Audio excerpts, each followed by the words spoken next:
Hi, everybody. This is Dr. Shea from Align Life Chiropractic and Wellness. And today I'm presenting Creating Space to Thrive. And for this quarter two of 2023, we're going to be talking about how to do that in the physical body. So, our overarching theme for 2023 is creating space to thrive. And the idea behind this is looking at deliberately how do we create the correct environment in which our bodies are going to heal best? Because innately, the default state of a human body is in a healing space. And so what I mean by that, or a good example of that is if you were to cut your hand, immediately after that cut takes place, your body goes to work in an attempt to try to heal that area. And that same process happens throughout our entire body at all times. That being said, sometimes our healing can be delayed based upon the environment that we're putting it in. If we're putting it in a stressful environment, then our energy is put toward managing how our bodies adapt to that stressor rather than being able to work on truly healing. And really, we're capable of being quite a healing machine, if you will, if we put our bodies in the right space. So today we're going to talk about how to do that for the physical body. First quarter of the year, we talked about how to do that in our mind and in our thoughts. I think to me, that's probably the most difficult one. Today, the things that we're going to talk about are much more straightforward, but I also think that they're easier to implement, which I think is going to lend itself to helping you guys really make some great strides after our session tonight. So creating space to thrive in the physical body. So first thing to understand about the physical body is that the basic fundamental building block of the human body is the cell. So there are approximately 75 trillion cells in the human body, and they all work together synergistically. That means they work together in unison.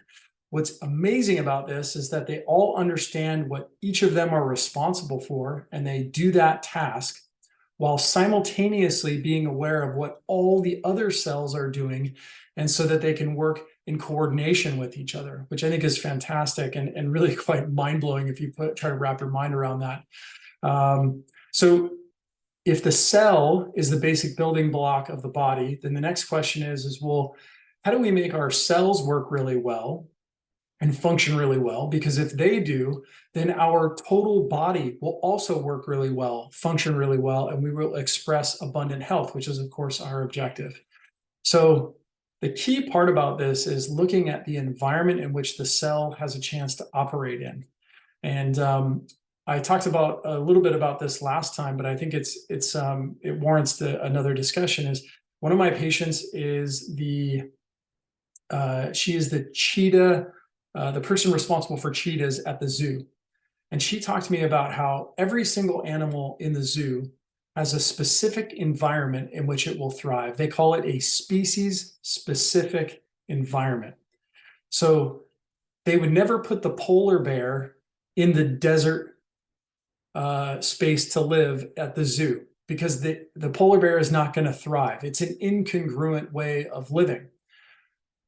The analogy holds true for human beings. We don't want to put human beings in an environment that is not set up or organized to allow it to thrive and be successful. Unfortunately, in the modern world, this is really what's coming to pass on quite often.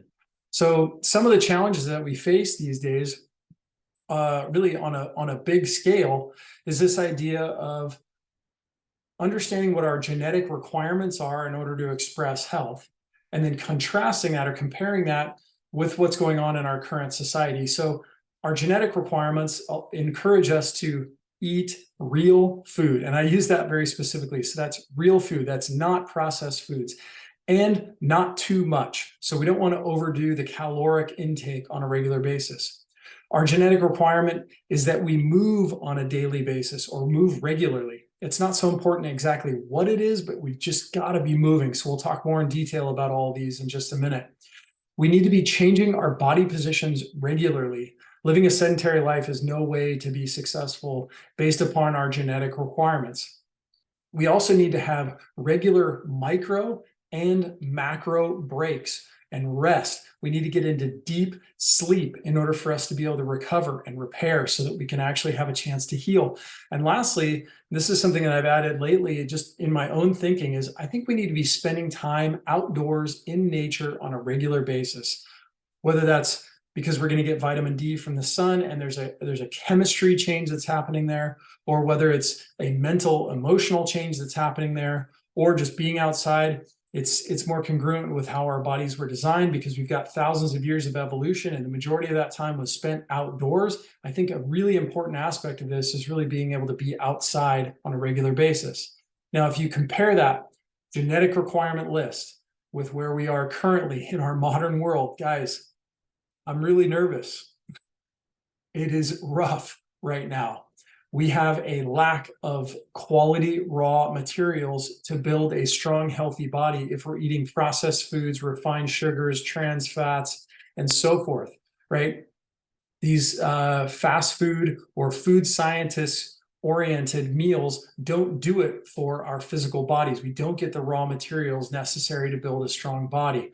We are too sedentary, whether that's from a couple of really rough years with COVID, and we created some unfortunate negative patterns that now we're trying to break back out of, or maybe we've never really gotten into a good pattern and we need to really look just hard at ourselves and say, really, what do I want for myself?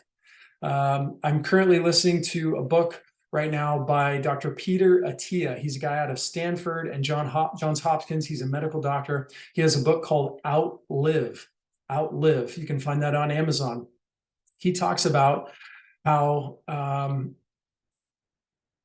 if we understand what our long-term objective is, meaning we understand how we want to function in the future, and if we don't begin to align our daily behaviors with that long-term vision, the likelihood of being able to achieve that successful outcome that we've visualized for ourselves in the future is very low.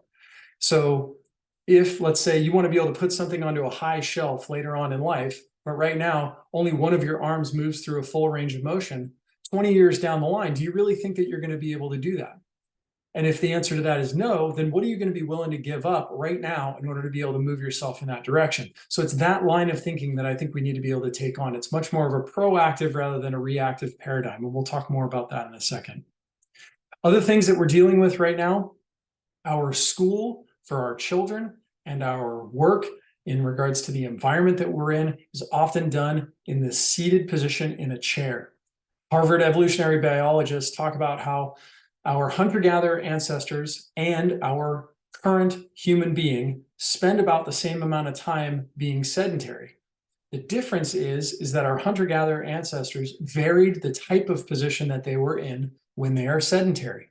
So they were laying down on their stomachs, laying on their backs. They're in crisscross applesauce. They're in a lunge position. They're in a squat. They're seated on, a rock, right? In contrast, when a modern human being is sedentary now, we're only in one position, guys. Think about it.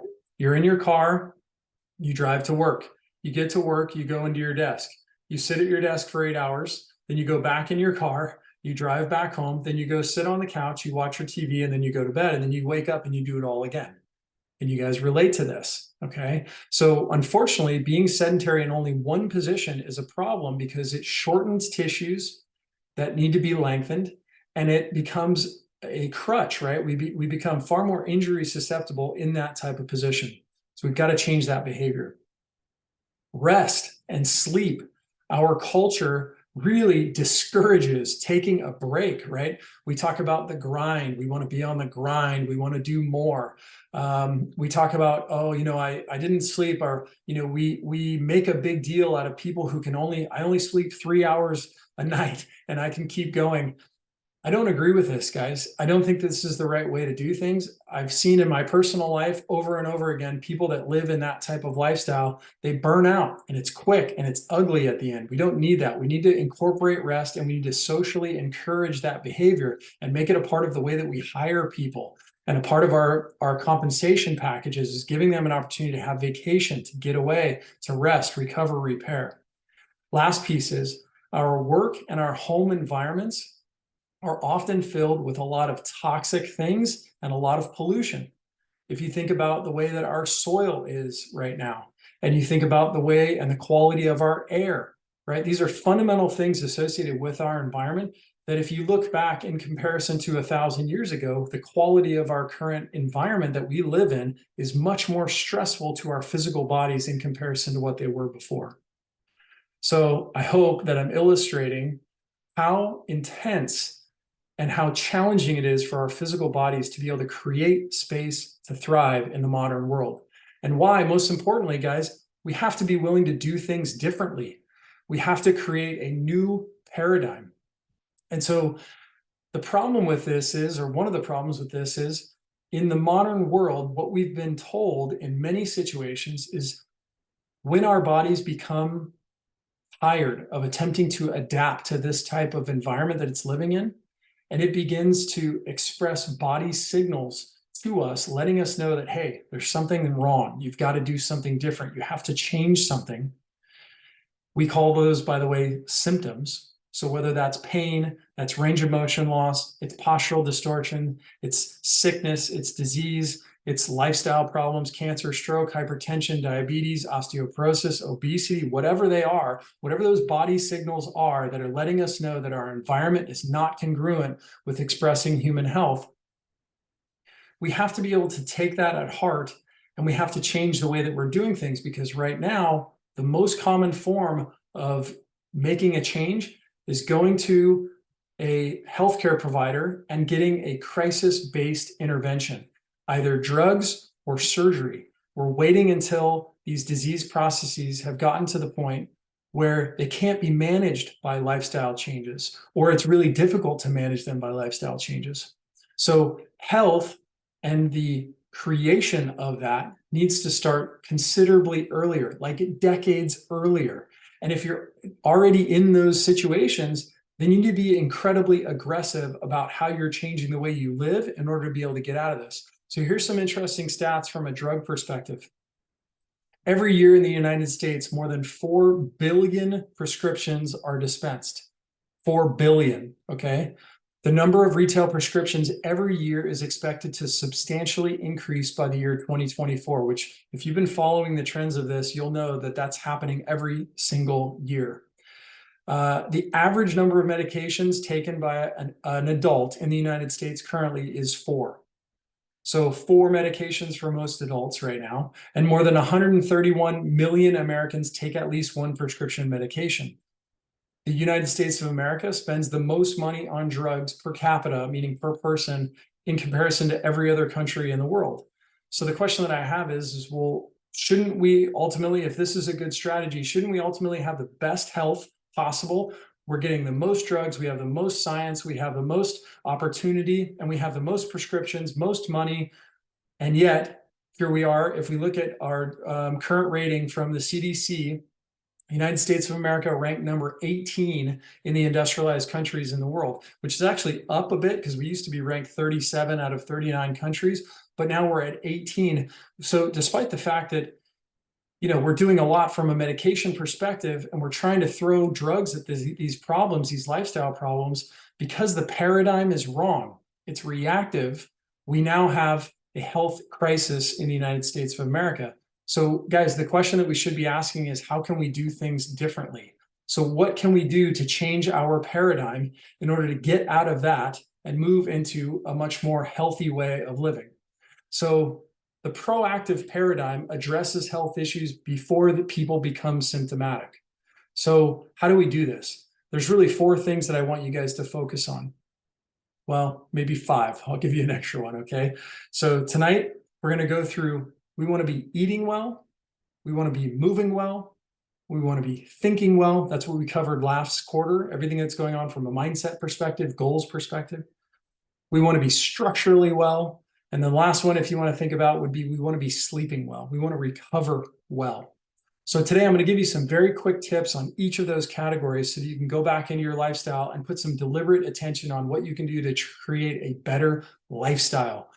Guys, the big word for tonight, I'm saying it over and over again, is lifestyle. We want you to create a lifestyle that is in alignment with your long-term vision.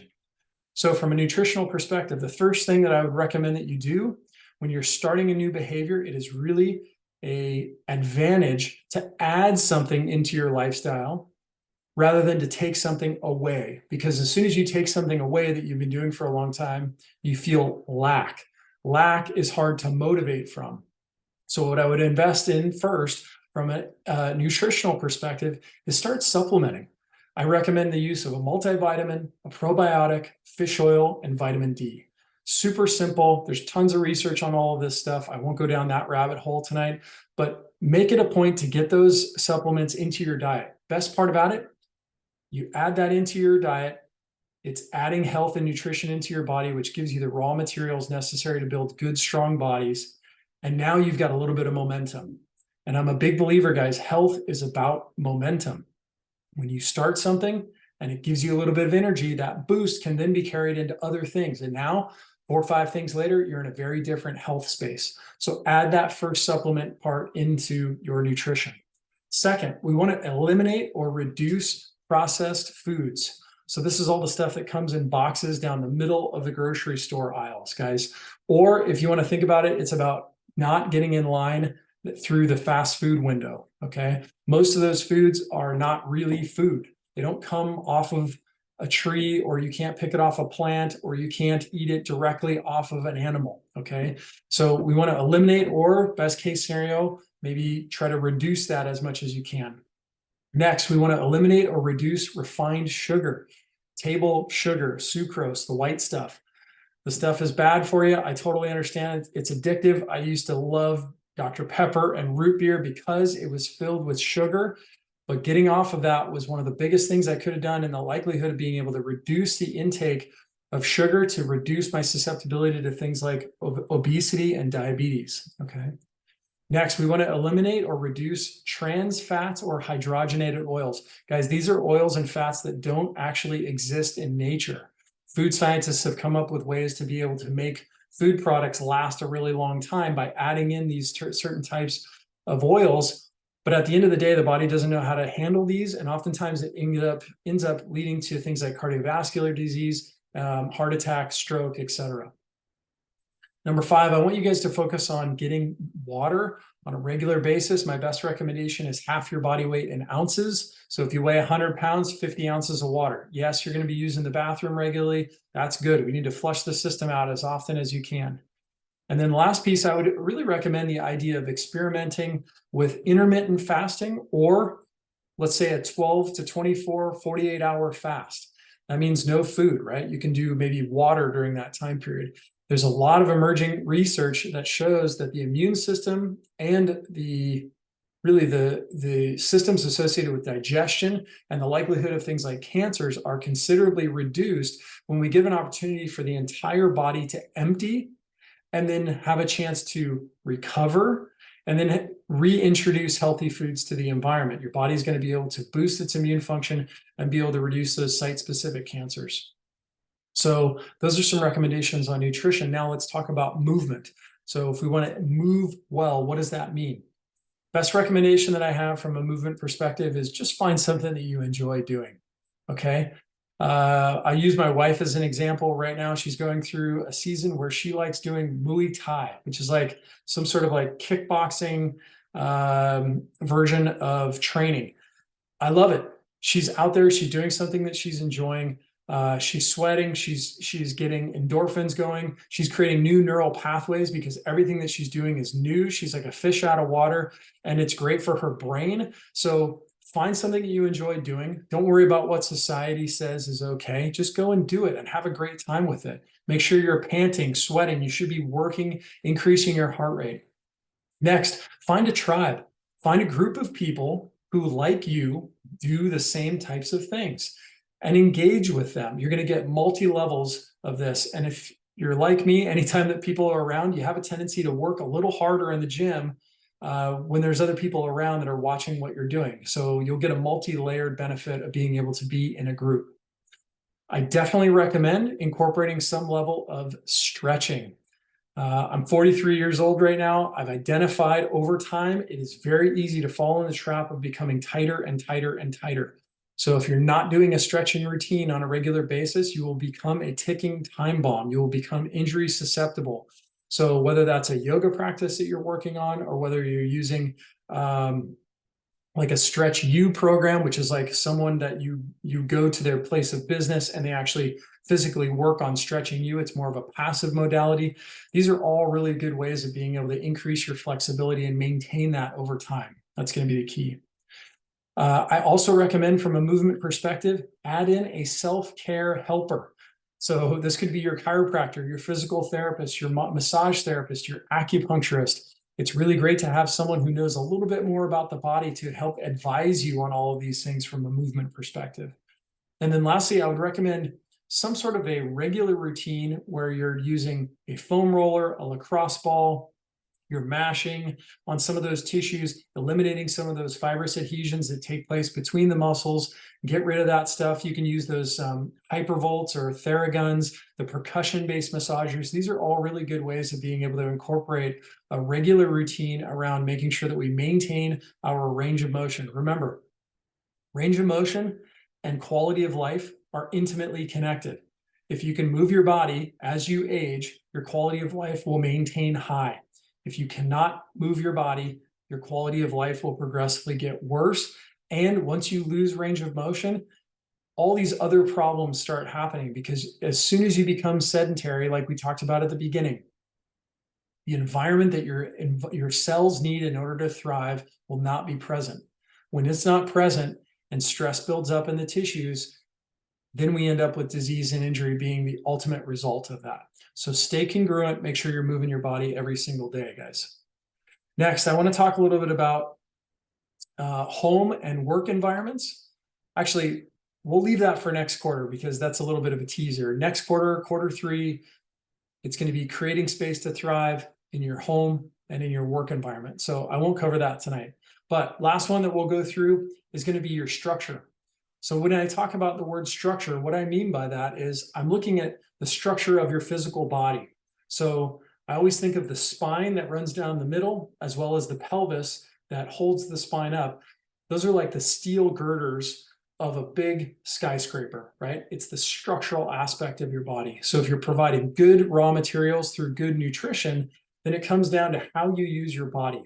What is the position that you're putting it in, most commonly on a regular basis? So the positions that I often cover with you guys right out of the gate when you become a patient in the office is we cover sitting, standing, sleeping, and lifting positions. And that knocks about 80% of the things that will cause problems for people out of the water. We get that out of the way, then they can begin to really work on their healing. So as I mentioned before, first recommendation from a structural perspective is, if you are going to be sedentary, make sure you're varying your position. I strongly suggest buy a sit-stand desk, one that goes up and down, or the conversion. So if you have a nice desk already that you like and you only want to put a little bit of money into this, buy a sit-stand conversion that will actually sit right on top of the desk. It'll go up so that you can do a standing position, and it'll come back down so you can go sit seated. You can use an exercise ball. You can be on a knee. I just want you to be moving around as much as you possibly can. Get a headset so that you can talk to people if you're doing Zoom calls and things of that nature, or you're on the phone all day with clients. Find ways for you to be able to move your body. They even now sell a treadmill that actually goes underneath your standing desk. So if I were to be here, I can kind of be walking in place while I'm doing my Zooms if I'm working from home, okay? The next one I want you to think about is the sleep position. So I don't know if you guys are like me, but sometimes if you sleep really soundly and you're in a bad position, what happens? You kind of kink up your neck, right? You wake up and you can't turn your head, or you can only turn your head one direction, right? You can't go the other direction. So this often happens because we're sleeping in a non-neutral position. So to avoid this, make sure you're not sleeping on your stomach. If the mattress is in front of me and I sleep on my stomach, I have to sleep with my head turned to the side for the entire night. This oftentimes puts a lot of stress on the neck and will oftentimes lead to that kinked experience. In contrast, I'd recommend instead that we lay on our backs face up. If you have lower back pain, you can put a pillow between your knees. That's a good way to do it. And we want a nice supportive pillow, supportive of the structure, meaning the neck, not supportive of the head. If I'm laying on my back here and I have a pillow that goes at the back of my head, all that's going to have a tendency to do is want to push me forward into forward head posture, which is, by the way, the most common postural distortion. So instead, we just want a nice curved pillow that'll support the neck, cradle the head, okay? If you can't sleep on your back, which I know some people can't, or it's not comfortable for them, then the second best position would be laying on their side, which is actually the position that I sleep in. So you can do this in a really good way. It's a little bit more complicated, but let's talk it through. So if I'm going to be on my side, what I want to do is I want to have something that's going to create a support between the mattress that would, let's say, be here and my head, because there's going to be a gap because now my shoulder is between the mattress and my skull. So the pillow needs to create a wide enough gap that will be supportive. Otherwise, if I have a too thin pillow, I'm going to be sleeping like this. Or if I have too thick pillows, then I'm going to be sleeping with my head, again, off axis, not neutral. So find a good supportive pillow, have your spouse or a friend look at you, make sure that when you're lined up, that pillow is enough to be able to give you the support that you require. I also recommend putting a pillow in between your knees. That way, from a spine perspective, we're neutral, right up and down. You're going to wake up feeling rested. There's not going to be any problems with your spinal joints after waking up from a good night's sleep like that. Next, let's talk a little bit about lifting. This is one thing that definitely impacts our structure. So no question, if we're moving on a regular basis, we create those strong muscles which help to support the bones. But it's also important to think about your form when you're lifting. So these days, especially if you're looking for a spine neutral position, I recommend actually going into a lunge. A lunge position can be very helpful because it's actually much more spine neutral, dropping to a knee rather than just flexing forward at the waist and creating more stress on the spinal tissues. Travel. These days, traveling is one of the most challenging things we do structurally. So whether you're in the car, on a train, whether you're taking an Uber for a long period of time, or you've got a flight for many hours, having a plan and tools that you take with you on your flight can be really important. So I always recommend take your home traction orthotics with you, take a lacrosse ball with you, take a percussion massager with you. Make sure you have good nutrition when you're traveling. These are all things that can help to decrease your inflammation and maintain your tissue tolerance so that way we don't end up being symptomatic toward the end of the flight. Last piece from a structural perspective, and I'm biased on this because this is my role in my profession, is I would definitely recommend hiring a chiropractor. Chiropractor is going to be integral in being able to maintain the range of motion and alignment of your spine. Remember, the way that this all fits in, the way that the chiropractic piece fits in to this whole different paradigm is that your spine houses and protects your spinal cord and the nerves that go out and provide communication throughout the entire body. Remember, the two primary functions of your nervous system. Number one, perceive your environment. So how does it do that? All the parts of the body have receptors that gain information about the environment. Those receptors send information across the nerves, up the spinal cord into the brain, where that brain is then able to perceive what's going on in the environment.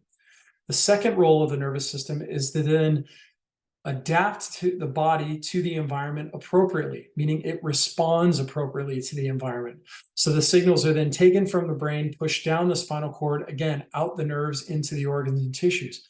So if that system works well, then our bodies are able to work at an optimal level. So how do we facilitate that? We maintain good body position habits. We provide good raw materials in the form of healthy fat to be able to supply and make sure that our brain, our spinal cord, and nerves, which are predominantly made of fat, have good materials to be built from.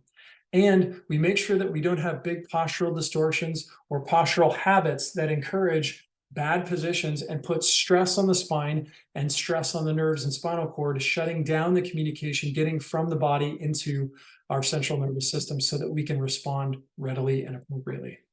So guys, I hope that this has given you an understanding of some of the things that you can be doing on a regular basis that you could really focus on to help you create space to thrive in your physical body.